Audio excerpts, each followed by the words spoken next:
This is the Plain English Real Estate Show with your host, Rowena Patton, a show that focuses on the real estate market in terms you can easily understand. Call Rowena now. The number is 240-9962 or 1-800-570-9962. Now here's the English girl in the mountains, the agent that I would trust, Rowena Patton. Good morning and welcome to the show. It's Rowena Patton on the Real Estate News Radio Show, and we're live in Asheville, North Carolina on this warm, rainy Saturday morning. It's awesome. And I want to give you a little update. So after 13 amazing years of being live every Saturday, the station is making cuts to save money and trying to shift us to a pre-recorded show. You may know because I've recorded shows before.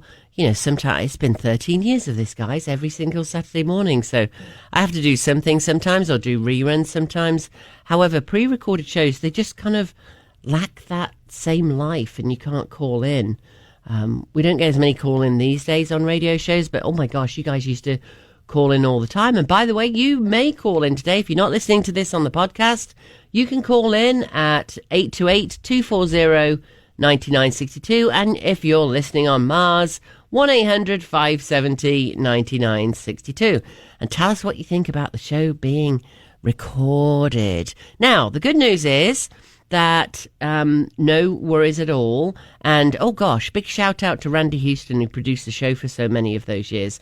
He's been a huge part of this journey. But no worries, you can still get your real estate news fix anywhere in the country at realestatenewsradio.com. Come join me on the podcast, realestatenewsradio.com, because we don't know how long we'll be live on the air here on a Saturday morning. So I'd love to hear what you think about that. realestatenewsradio.com. You can listen in on the podcast. All of these shows are podcasts, and I will be doing the show on the podcast going forward, not live, because if I'm going to have to record it, I may as well just do the podcast, right? Kind of makes more sense. And then you can listen on your schedule. Same show, same insights. Hey, let's move with the times, guys.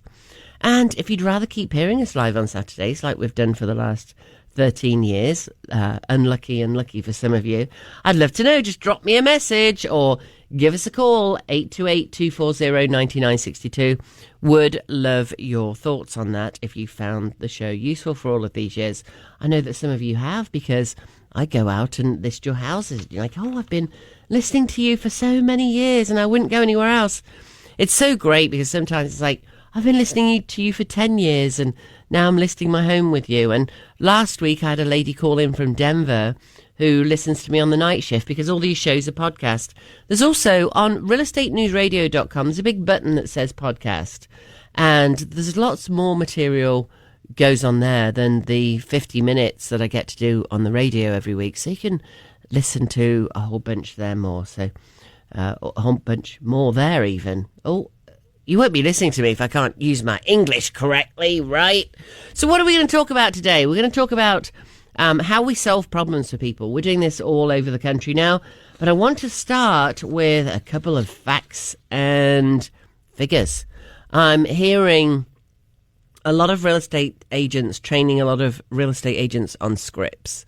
Nothing wrong with scripts when you first start in real estate, like anything else.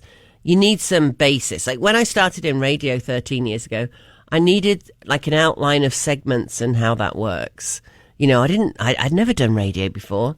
I wish you could listen to my old shows, but iHeart made cuts in that as well and chopped all the old shows away, which is why I do the podcast for the last many years now, actually, so that I've got all of my own content. The early shows were really funny. You could hear my voice wobbling, and I'd spend all day Thursday and Friday preparing for the show and having about 14 pages that I read from.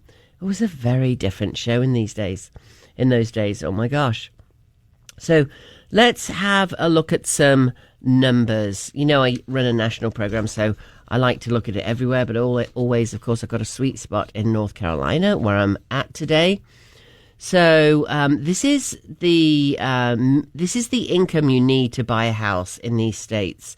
In North Carolina, it's nearly $86,000. So $86,000 is, and it's household income, but often a household is one person. And $86,000 is probably, I know it's significantly higher than the average household income. That means that most people can't afford a house. Isn't that crazy to think about it that way? But wait till you hear this one, guys. What do you think it is in California? I should start giving away trivia prices again. It's really interesting. $205,000. Now, of course, that is, spread out over the country, right? So, or over the state, should I say, excuse me. So you've got those very high-priced areas, and I can dig into every single zip code in the country with 30 different data points with these. But the average across California. Now, some parts of California, obviously, are bringing that price down. So imagine if you looked in the really high prices, what that income would be. $205,000. I wonder what percentage of California earns $205,000. Crazy town, right? So Georgia is 87. It's actually a little bit more than us. That surprised me a little bit. Florida is $101,000. It's amazing. I think of my server friends, that are maybe with tips and everything else pulling 40 or 50. That's half of the income needed towards a medium-priced house. Like, what do? You rent, I guess. South Carolina is $10,000 less than North Carolina. So we're at about $86,000. That's household income to afford to buy a home. Give us a call, guys. Tell us where you're at, and I'll read yours out. Obviously, I'm not going to... I'd be here all morning, literally, if I were reading all of these out. But give us a call, 828-240-9962. Tell us where you're at, or where you used to be, and I'll read out that one for you. Let's see if I can... Montana, $119,000. That's a bit of a shocker, isn't it? Washington, $160,000. Like, where are all these incomes coming from? Now, if you want... Let's go the other end of the spectrum. If you want to go and live somewhere inexpensive, and most of these states are hovering around the 85,000. So North Carolina is 86, Texas is 87,000, South Carolina is 75,000, a little bit less. Georgia's 87,000, so, around the same. No surprises, I guess. Mississippi, 48,000.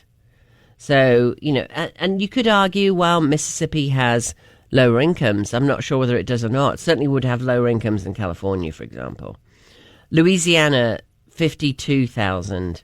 Texas is 87, which is what, many of us are hovering around. Kentucky is only 58,000.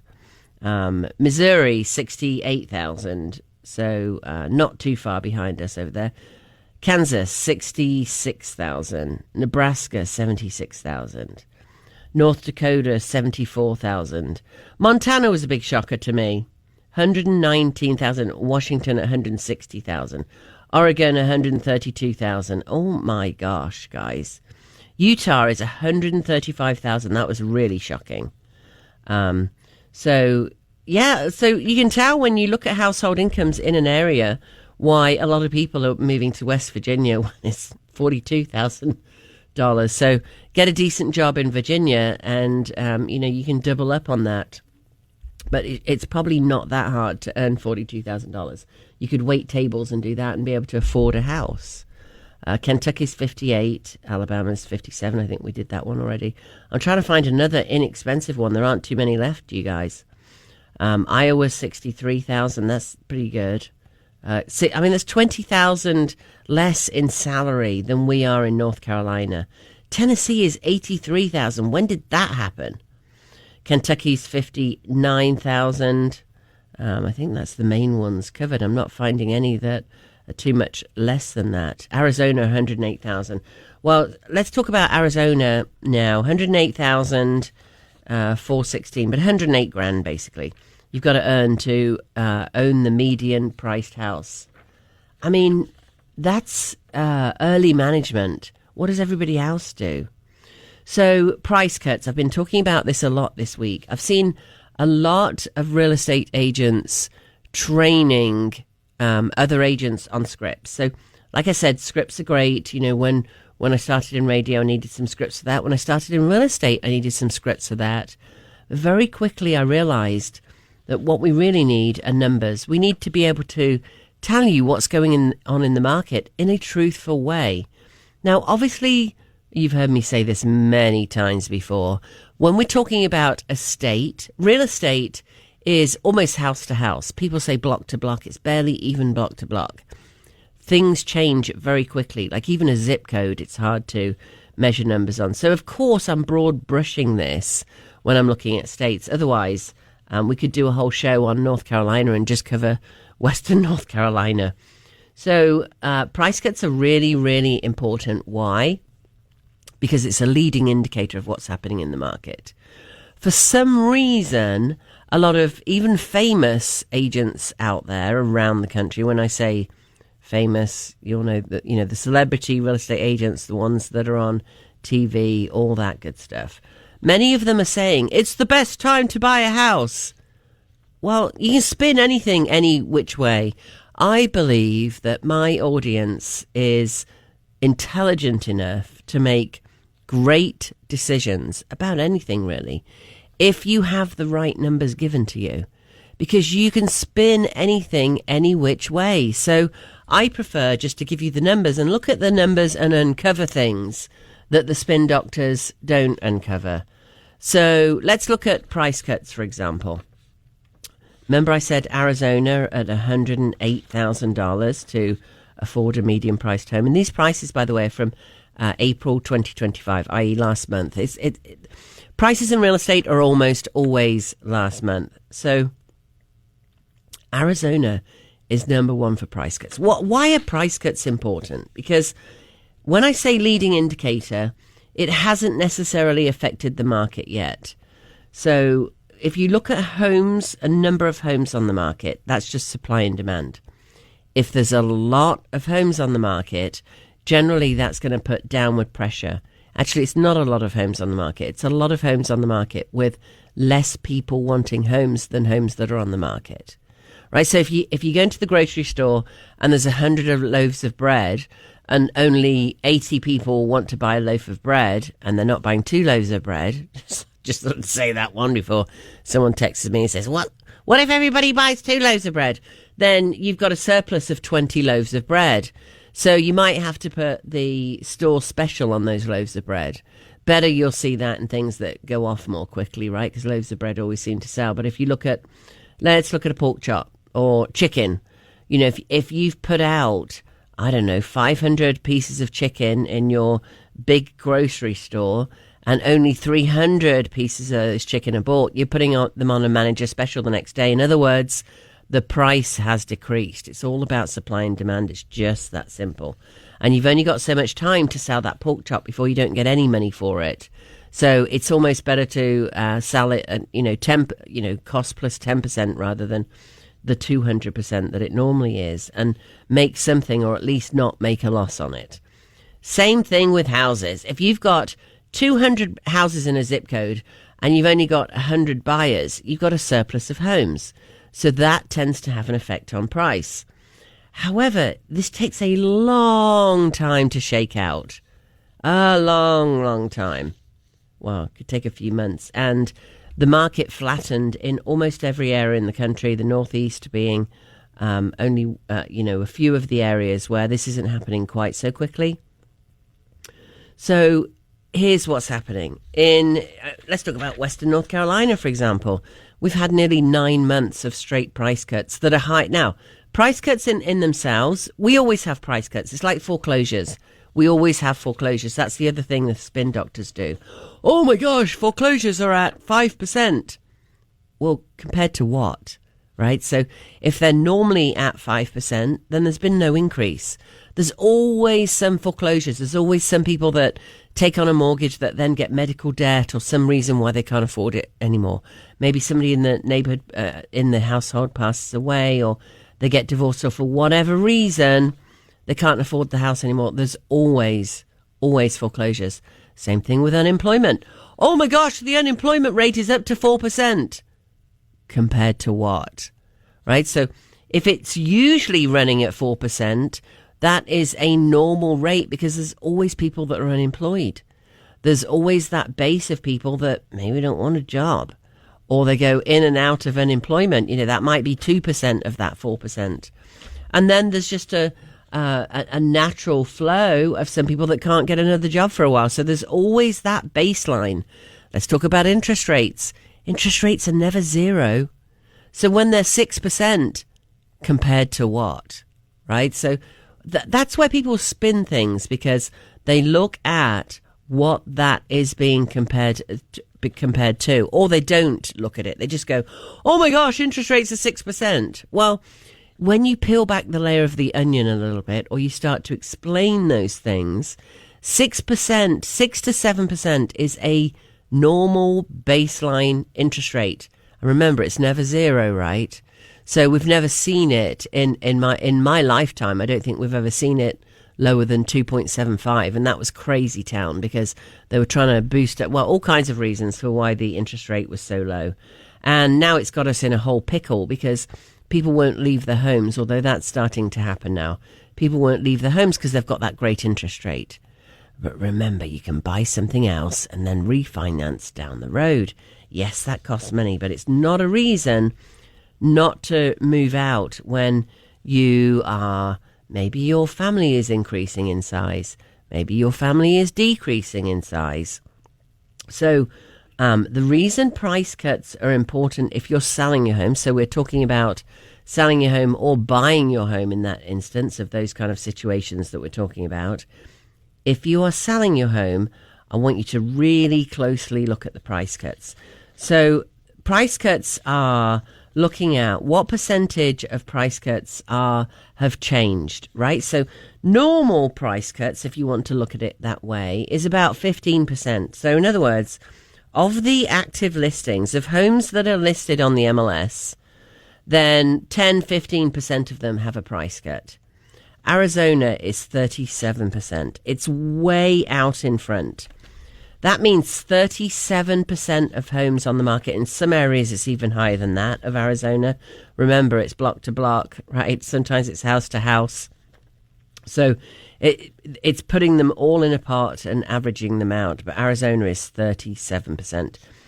So 37 in 100 homes have a price cut.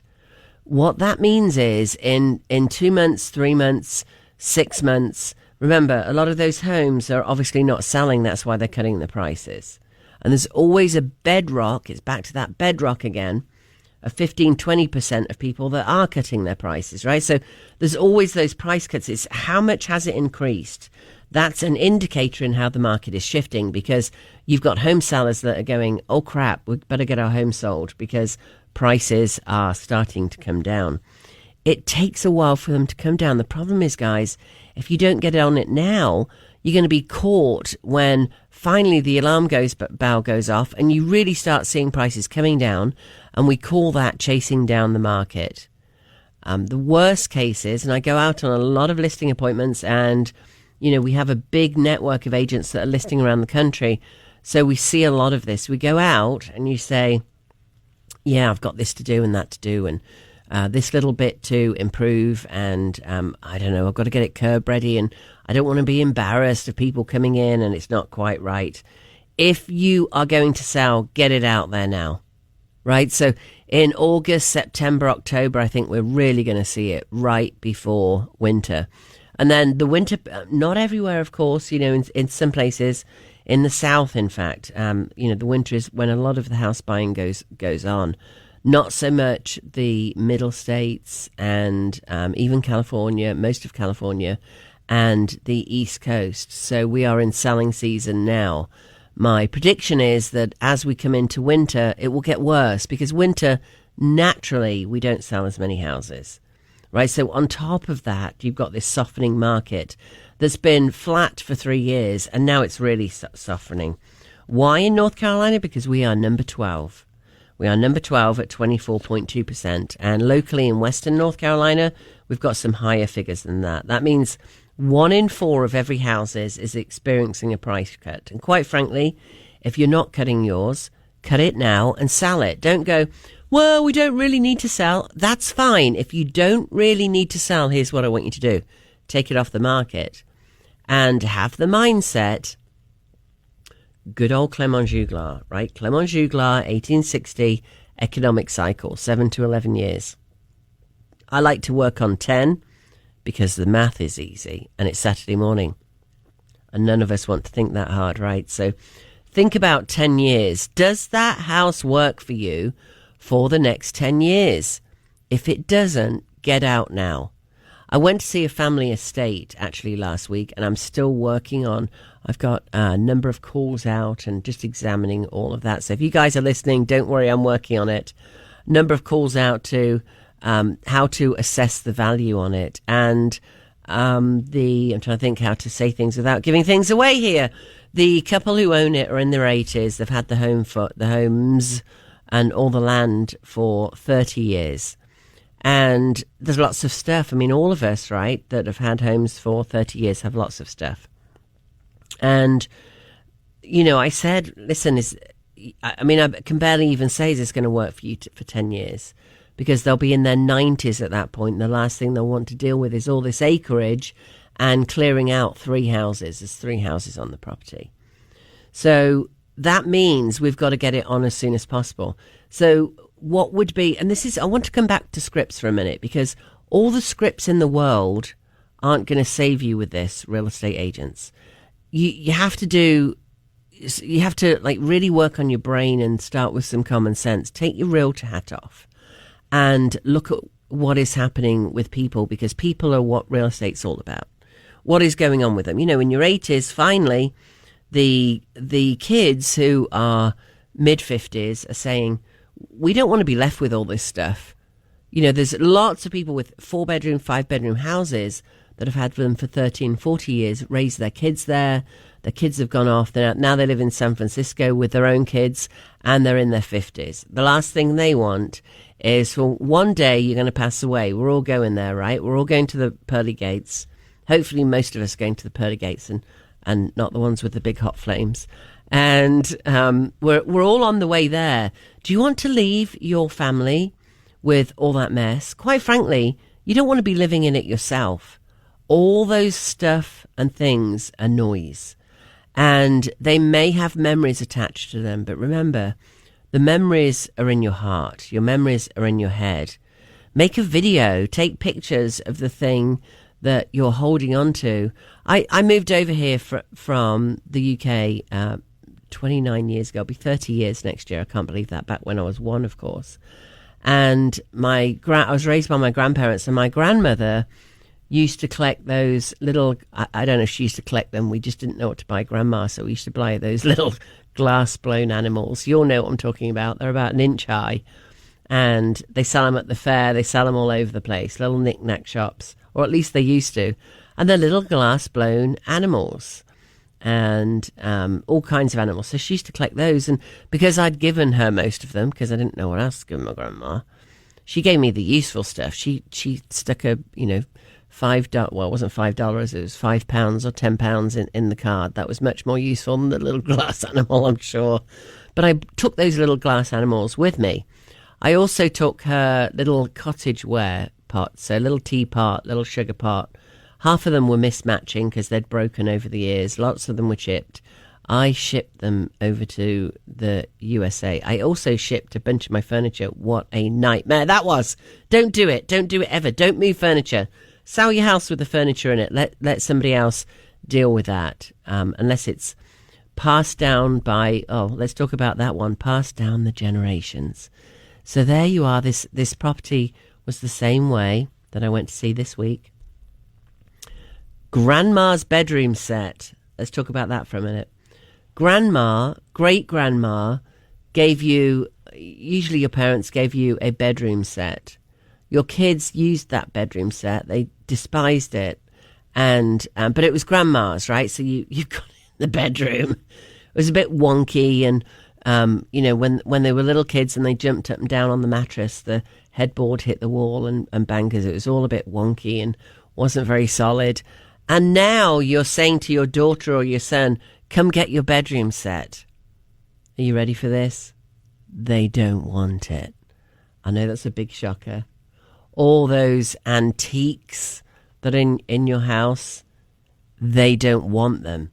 It doesn't matter that nobody wants them, it does matter that nobody wants them. It doesn't mean that nobody wants them or that they don't have value, right? They do have value.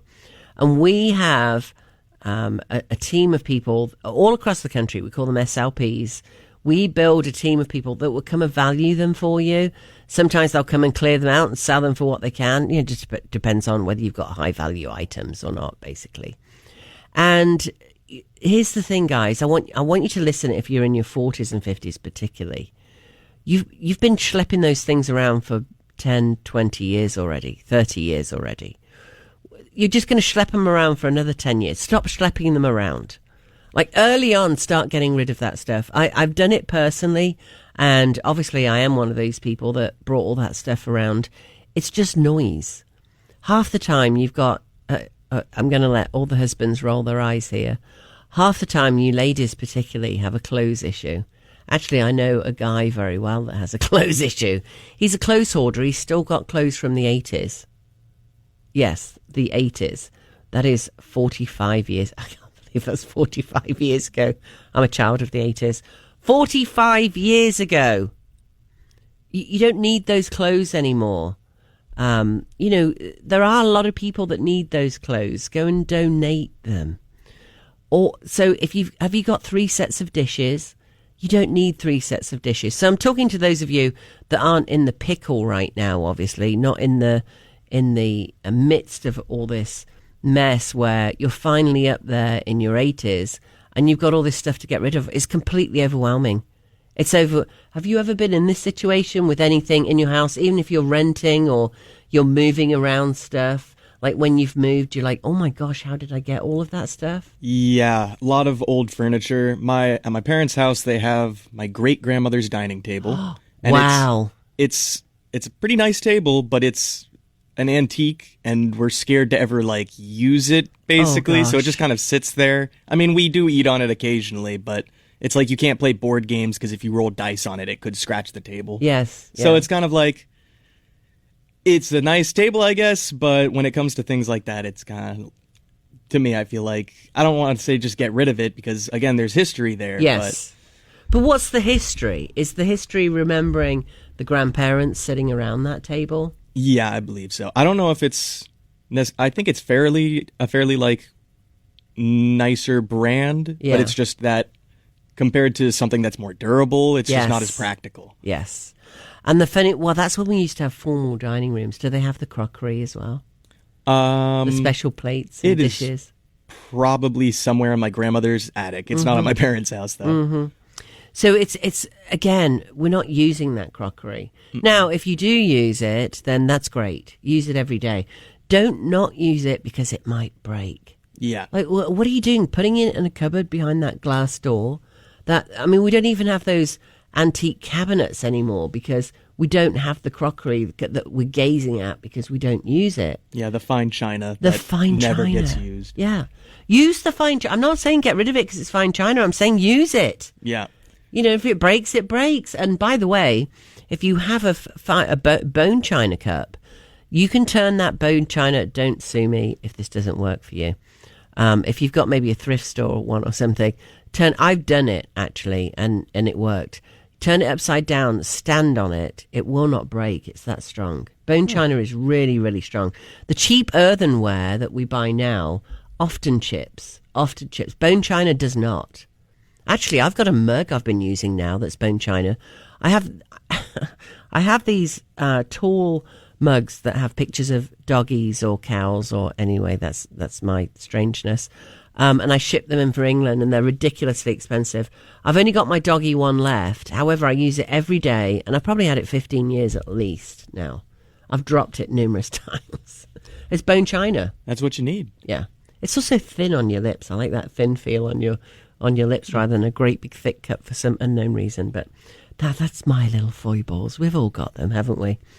So get rid of that stuff, especially if it's that formal dining room stuff that you're not using. But also, I just went through this with, I bought a little place in Florida, and I realized that in the house here, I had, 3 sets of plates that I wasn't using. So I donated 2 sets of plates.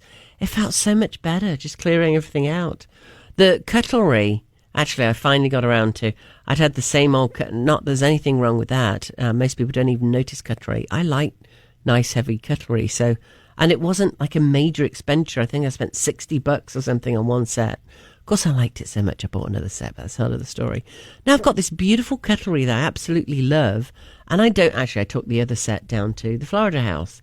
But it's just a way of, now I don't have, all right, do you know what I'm talking about when I say the cutlery drawer? Can you ever find anything in your cutlery drawer? No. What's in there? A mixture of big spoons, knives, forks, all mixed standard up, right? Chopsticks, just a little bit of everything in there. Ketchup, the little ketchup things. Yeah, maybe a couple in there. We've got like a separate drawer for all that junk. Taco Bell hot sauce packets and all of that. That you never ever use, correct? No. And you have no really. idea how many years it's been in there. Yeah, there's not dates on those little soy sauce packets or anything. Yeah, it's interesting, isn't it? So we just, many of us are hoarders. We're just hoarders on the spectrum. It's the hoarder. Well, we need to develop this. I'm going to do a whole blog post about this. It's the hoarder spectrum, and most of us are at least at the lower end of the spectrum. Most of us have that junk drawer. And the worst thing when you're moving, and here's the thing, guys, even if you're not moving, I want you to think about the fact you're surrounded by crap in your house. Or some of the things, it's not crap. It's like, oh, this beautiful piece of furniture or china that I never use, right? That you think you keep it in your home because you think, oh, my family's going to use this one day. Because we were taught by our parents that you don't get rid of anything. Because they were taught by their parents that went through the Second World War that they definitely didn't let anything go to waste. It's just been handed down, I think. That must be why we have that junk drawer with all those soy sauce. Oh yeah, when your great grandparents go through the Great Depression, there's kind of like a different mentality and mindset there. But it gets passed down. And here's the wonderful thing about getting rid of everything in your cutlery drawer apart from one set of cutlery. And people go, oh, but that's only 6 knives. I need more than that. How can you need more than that? It just makes you wash them. And the really funny thing is, you know how you can't find the can opener or you can't find the knife sharpener? That's because it's crowded out by all the junk. It's a metaphor for life. You've got all this stuff everywhere. They say that the average person wears 10% or 5 to 10% of their wardrobe. It's crazy. You know, I went on a little hiatus down to Florida and I took a car full of stuff, and I bet I didn't wear, but it was only a car full of stuff. It was nowhere near all of my clothes and shoes and all that stuff. I wear flip-flops every day. I might wear 1 or 2 nice pair of sandals and 1 nice pair of shoes. I could literally have 6 pair of shoes / flip-flops and not even notice all the other shoes I have. Yeah, I usually rotate between like 3, depending on special occasions. Yes, and how many pair do you have in totality? Everything. Well, I had more, but Helene kind of messed some of that stuff up. Oh. Which that's a good thing a little bit because I got rid of that junk drawer. I don't have that anymore. Oh. So, got rid of some of the random crap that I never used. So, Yes. got to look at the positive side of things, Oh my gosh, I love hearing you say that. I had a junk drawer full of jewelry, and not expensive jewelry, except it might be one stud where I lost the other diamond stud. I don't buy diamonds anymore. It's just not worth it because, especially studs, you lose them. Any lady with studs or guy with studs knows what I'm talking about. Even when they've got screwbacks, they unscrew eventually, and you lose one, and that's not fun. But most of the things, 99% of the things in that drawer was jewelry from 10 years ago. That big chunky stuff, or beautiful pieces that I just never wear. And this drawer has been there since I've moved into this house, which is, 5 or 6 years now, which doesn't sound very long, but that drawer has been, all the stuff in that drawer is just carted around with me, and it's all tangled up and it's a big old mess. You'll know what I'm talking about. You've all got one, along with the soy sauce and junk drawer. So forget moving. It's worth getting, we're in spring cleaning season. Get rid of it now. It really does feel really good. Even if you do one drawer at a time. Let's talk about your night tables. Your nightstands next to the bed. The drawer that's in there. Do you have a nightstand with a drawer? Oh, yeah. And every random thing that I don't know what to do with goes right in that drawer. That's the thing. The things we don't know what to do with. Mm-hmm. Can you give me any examples? Lip salve. Yeah, there's some chapstick in there. Chapstick. There's like I don't know, like old mail that I'm like, I should probably keep this bill from like a couple months ago, but you know, I don't have anywhere else to put it right now, so yeah, it just goes in the drawer. Elastic band. Oh yeah, I have some hair bands and stuff in there. Yep, a screw out of a shelving unit that you're like, oh, I've got to get that screw back in, and it's sitting in the drawer. Now you don't remember which shelving unit. The extra screw for the drawer that it's in. Yeah. Paper clips. Oh, yeah. A pen that doesn't work. A pen that doesn't work! Oh, my gosh. Or the dog is chewed and is broken or something. So the Florida one was, it's just, gosh, we just cannot get rid of this stuff. The guy had passed away, not in the unit, but sometime before.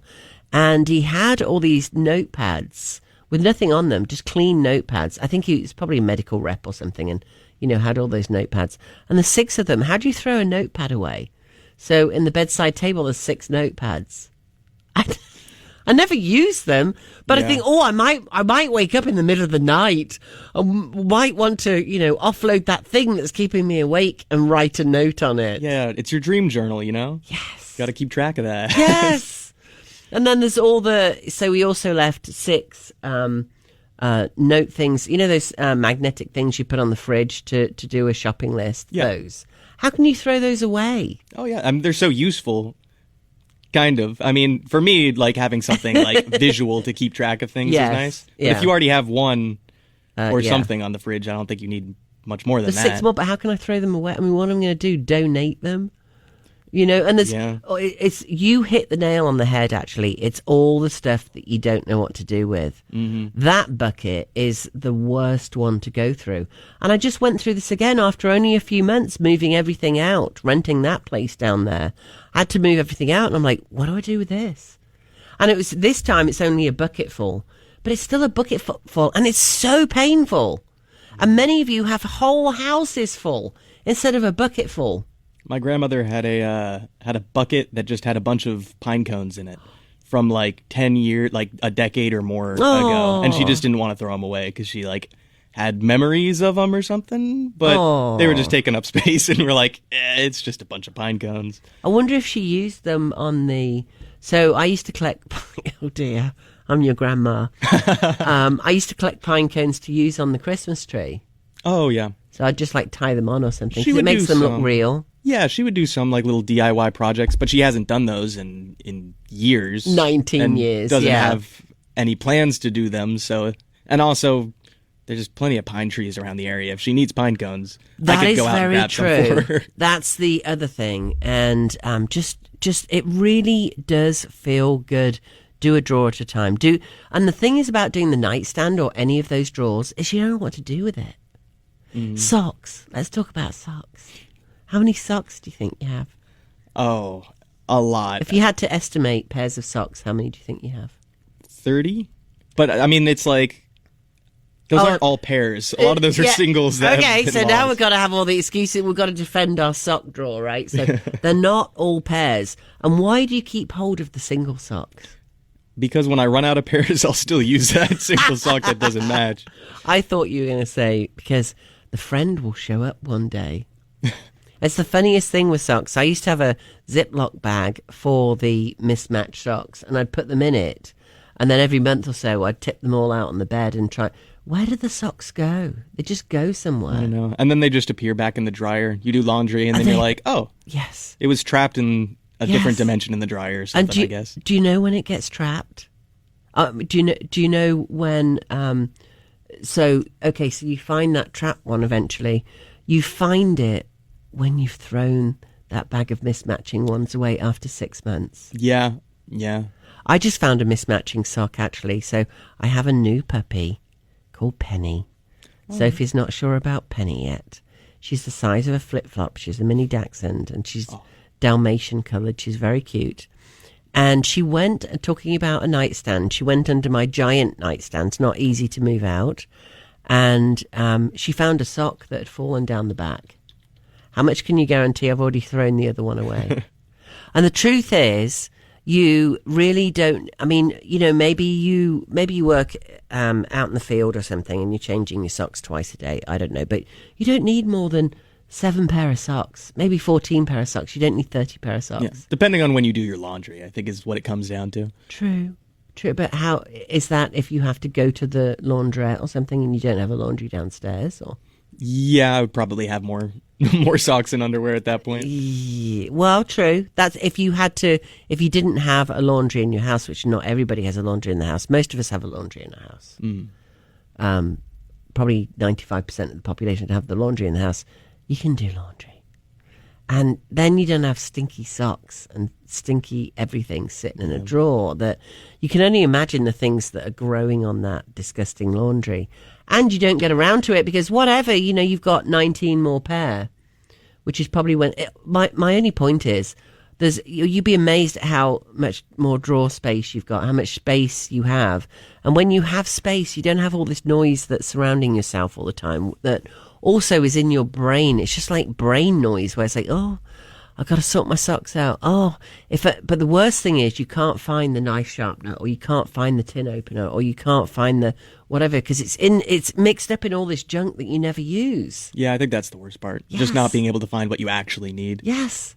So forget moving.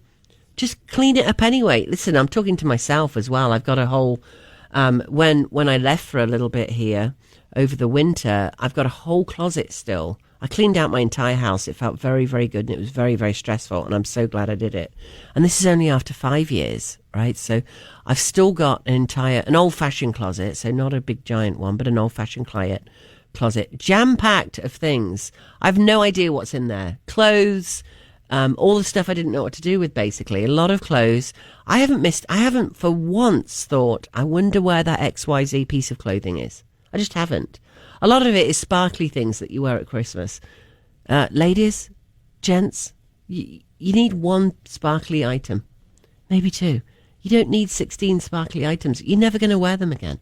Those are one-offs. Go donate them. They're not even going to be in style. Never mind all the shoes. And then guess what? When you finally get around to moving, it's not going to be as painful. But your day-to-day life just gets so much better. We all know it. It's just painful going through it. It's just super painful going through it. So let's talk about, I cannot believe, is it really 10:48 already? How the time flies. Oh my goodness. So, a few minutes left. Let's hope this isn't our last show. If you just tuned in, the station is making cuts to save money, and our live Saturday show is moving to recorded only. We don't know what day or anything else yet, and maybe you can help us out with that and call into the show or drop me a message. I would love to know. I've been doing this for 13 years. We don't know what day we're going on or anything else because of the cuts, which is very sad. However, the good news is I've been doing a podcast for, 8 years now. Realestateenewsradio.com. Realestateenewsradio.com. Join me on the podcast, and then I won't have to do any radio show at all because you can listen on the podcast at your convenience and look at the topics you want. And there's a lot of topics on there that I haven't necessarily talked about on the show. And you don't have to listen to me gibber on for an hour.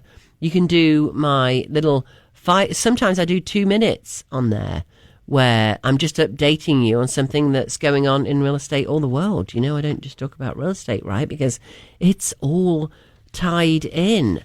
Let's have a quick run through our niches, and we're going to do a whole show on this. And people say to real estate agents, focus on something, focus on one niche. And the truth is that these niches cover 99% of why we move or why we do anything in real estate. And it allows real estate agents to focus. So instead of all the stuff you're trained to do, like door knocking or sending out mailers or calling expired or any of that stuff, senior living is a wonderful one. Seniorlivingcpo.com.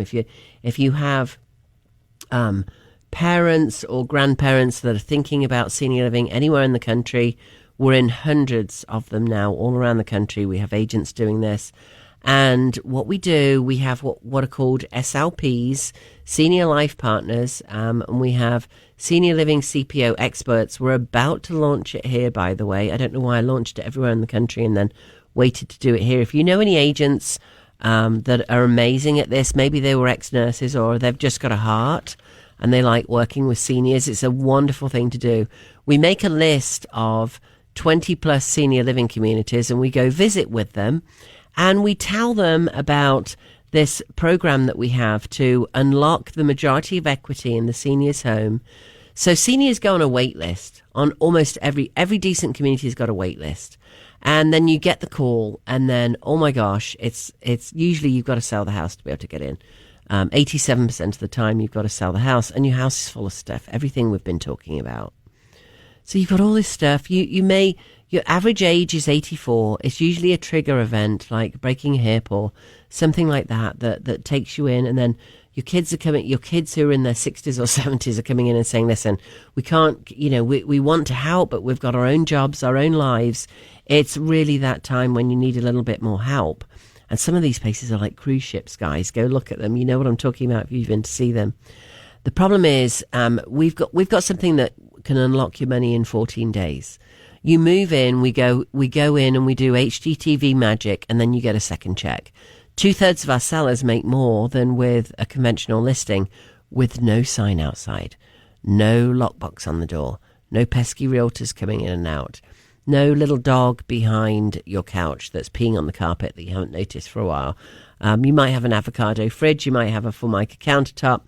Who knows? It may be just that you haven't maintained your home for the last year or so because you got up there, or maybe you lost your spouse, God forbid. It's another trigger event. Only 1 in 8 of these people moving into senior living are men. Often couples are moving into what we call independent living now. It works for that as well. It's just a wonderful program. The reason I think it's wonderful is because investors for many years have been, I'm not going to say stealing, because it's not stealing, it's just a business model. There's lots of companies out there that will buy your home at 50, 60 cents on the dollar. Ours is 90 to $1.20 on the dollar because we improve the home. You get the majority of the equity that allows you to move into the senior living or make a non-contingent offer on your next home, whatever it is. We're always solving problems. We've started to unlock builder CPO now, so a lot of builders around the country, 1 in every 5 contracts, they're cancelling because the person can't sell the house. We know about this because of the number of homes that are coming on the market. Plus, how do you know when to sell your house when you're building a house? What a nightmare.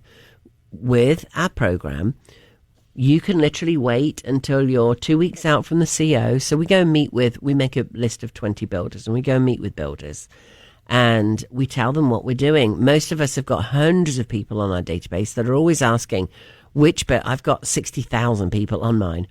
And often I get the question, which local builder do I work with? So meeting local builders is a wonderful thing just for that.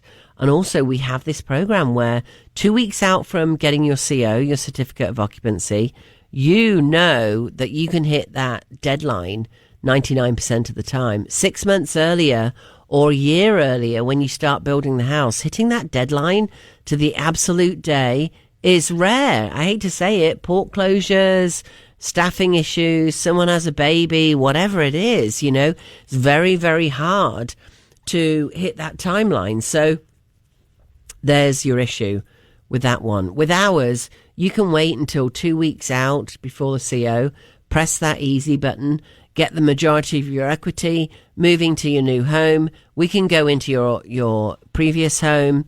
And people go, well, we only bought it 5 years ago and it was new. There's nothing wrong with it. The average inspection report, guys, has 40 to 50 items on it. The average repair request in this country is 3%. So if your home, you sell it at $500,000, that's $15,000. That's not an overestimation of a repair request at all. It takes all that away. 1/3 of them drop out. I have a whole network of realtors. This is where the script thing I have a bit of a problem with. Just tell the truth. Agents don't talk about the fact that over 1/3 of contracts fall out. That's not good. And if you have your home listed now, locally or anywhere in the country that you're listing, go ahead and at the very least get the inspection. I don't know why more agents don't talk to you about this. I've got over 1,100 now around the country that do, because they understand how powerful it is. Certified pre-owned cars, CPO cars, people buy them all the time. Every dealership has them. Carvana, CarMax, that's a CPO play. That is where they've done the inspection, 156-point inspection. They are offering a car dealership warranty, which means you're not buying a lemon. People pay 6% more for the car, so why the heck are we taking $500,000 houses, throwing them on the market and hoping for the best? It makes no sense, guys. It makes no sense. I've been talking to you live on the radio. I know that's going away soon here, unless you call in. Get me on the podcast. It's all good. More of you are listening to the podcast now than listening to the live show. Maybe it's just the way radio's going. Who knows? But realestatenewsradio.com, realestatenewsradio.com. This is Rowena Patton on the Real Estate News Radio Show. Live on air today, if you are listening to it on the podcast. Obviously, I'm not live, I'm on the podcast. And soon I'll be just on the podcast, which is awesome because you'll be able to get all that extra information too, which is really cool. Just know, well, I think it's really cool, but I might be biased. Just know that a third of the contracts fall out. That means if you are listed right now and you have a 30% likelihood. Now, are you saying, oh, because here's what happens. You say, well, my house is great. That's not going to happen to my house. Or what, are you not a good listing agent? That's what you're going to say, right? I know because I've over 3,500 transactions. I've heard it all. You have no control over what the buyers are doing. You don't know how nervous the buyers are. Remember, the market flattened 2 to 3 years ago, depending on where we're in the country. Even the Northeast, most of the Northeast is flattened now. It's just behind the curve. And a lot of places say, oh, we're special here. We say that in Asheville, actually. We're special here. That's not going to happen to us. Guys, we went down over 30% last time in Asheville. 32% was the average. Prices went down. Now, I'm not going to say that's happening this time, although we are down about 19% in South Florida now. South Florida and Texas tend to be the canaries in the coal mine. And we just choose not to listen every time. It's amazing to me. So if you're listed and you haven't done the pre-inspection, so what are you going to say next to that? You're going to say, well, I don't want to fix anything. That's okay. You don't have to fix anything. You do not have to fix anything. Why? Because we disclose it. Well, people aren't going to want a house if we disclose things that are wrong with it. You've got things wrong with it anyway. You just don't know about it. Aren't they going to run if we tell them there's something wrong with it? No. When we get an offer in every single time, I barely do conventional listings. Now they're certified pre-owned. Not the cash offer. They're certified pre-owned, although you can choose the cash offer. It's just a different choice. I like to give you lots of choices. And you make the intelligent decision. When an offer comes in, I say to the buyer's agent, let me give you the inspection that we've already done before we go into contract. I've had one pull out in 17, 18, 19 years now. One. Because everybody goes in eyes wide open, the trust is developed, and it doesn't matter. And we say, listen, we took the price of the house into account when we did the inspection, so please don't come back with this 3%. It drops it to 0.5%. Guys, the difference between 2.5% on a $500,000 house, think about that for a minute. It only costs $500 to have an inspection. Go have it done. Love you all. I hope this isn't our last live show. realestatenewsradio.com. Come join me on the podcast. This has been the Plain English Real Estate Show with Rowena Patton. Visit Rowena and post your questions at radioasheville.com or call her at 828-210-1648.